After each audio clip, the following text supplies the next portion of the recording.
They are calling it Lockdown 2.0 and now predicting a double dip recession here in the UK. On Saturday, our Prime Minister, Boris Johnson, held a press conference that he was 2 hours late to, and he then decided to tell the country that we were all going into Tier 4 lockdown for only a month. Sounds familiar. That's what they said back in March. And during this process where Chris Whitty and Sir Patrick Vallance from the SAGE Committee of Scientific Advisors put up various charts and graphs to explain why this was necessary to shut everything down. Our hospitality sector, which was barely hanging on by a thread. Our gym sector, which showed only 1.7% of the transmissions. And our good friends up in the north in Liverpool, Nick Wincombe, has fought tooth and nail to stay open, to give people their physical health and mental health. They're shutting it all down. And when you look into the numbers, though, it all seems very suspicious. And again, I've been saying this for months, and I'm going to keep saying this. What we suffer from is three things: a total lack of leadership, a completely disproportionate response to the virus, and a total lack of science-based decision-making. Let me explain. One of the graphs that was put up at the press conference that you couldn't see because they didn't put them up on the live stream, I'm guessing that was just a mistake on their part, was one of the studies by Cambridge University. And the Cambridge study predicted that we would be facing 4,000 deaths per day if we continued without lockdown. 4,000 deaths per day. Now, this was almost double all of the other studies that were predicting more like 2,000 deaths per day. Even the Imperial College numbers at 2,700 a day, this was significantly higher. And we know Imperial College predicted 500,000 deaths this year. We're not even at 50,000. So we know they are prone to error. But when we go deeper on this Cambridge study, we realize the reason the number was so high is because the numbers were fudged. They are looking at data completely different than the way Public Health England looks at data. And let me explain.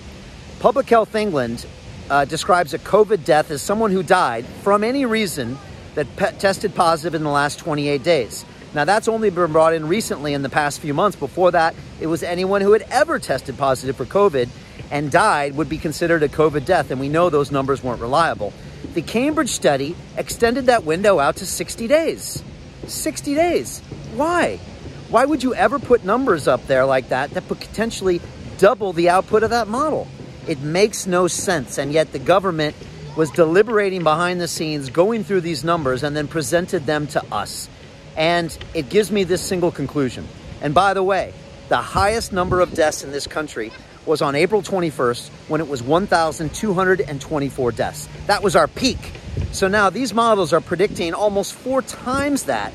And that's the science that is being fed back to us. It's being cherry-picked for whatever the politicians' needs are, whatever they choose to be part of their narrative. That's the data that they are deciding to put forth and brandy about to us and show us that is the reason they are locking down. And it's frustrating to me because this all comes down to control versus elimination. Control versus elimination. And we see the government now to be pursuing this case of trying to eliminate the virus. We know that's not possible, and you can bring in whatever study you want. You can show 4,000 deaths a day or 10,000 deaths a day in order to sell us on whatever lockdown you want. But the truth is, you cannot eliminate this disease. You must control it. And once we have that shift in mentality, that shift in philosophy, everything can change. Until we do have that, we're always going to come up with a new study and a new study that's going to show that lockdown is going to control the spread of this virus. It was never the case. Even the WHO's own doctors say lockdown does not prevent the spread of COVID. All right? 4,000 deaths a day. Does anyone actually think that would ever happen this year? We're less than 200 a day right now. No, I don't buy it, and you don't buy it. The Tory party doesn't buy it. No one's buying it. And yet, in 2 days' time, we are locking this entire country down. I'm going to the gym right now for one of the last times.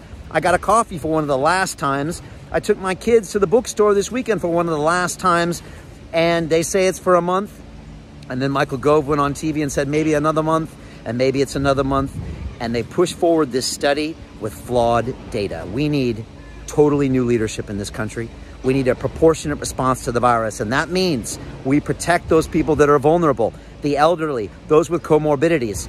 But most people under the age of 60 are quite safe, and they can get out there and keep this country alive, keep the economy going, keep the health services going. And finally, we need to make science-based decisions, period. We've got to start using the science and not ignore the science or not cherry pick the science to back up whatever agenda that we have. And so those are my thoughts. I'm a little frustrated, as you can tell. Please leave your comments below. Share this video with someone who needs to hear it, or if it's relevant in your city, around the world. And look, I want to take London in a new direction. I want to make this a world-class city once again. I want to get this place back to work.